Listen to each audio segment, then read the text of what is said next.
ഓം ശാന്തി.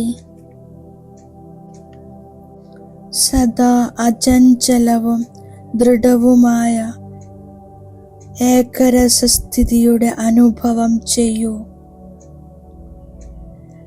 സദാ അചഞ്ചലവും ദൃഢവുമായിരിക്കുന്നതിന് വേണ്ടി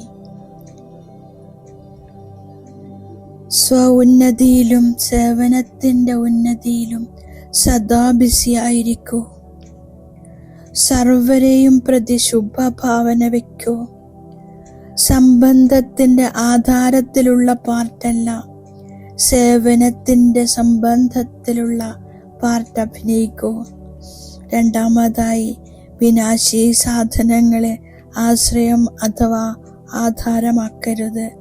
ഇവയെല്ലാം നിമിത്തം മാത്രമാണ്, സേവനത്തിന് വേണ്ടിയുള്ളതാണ്.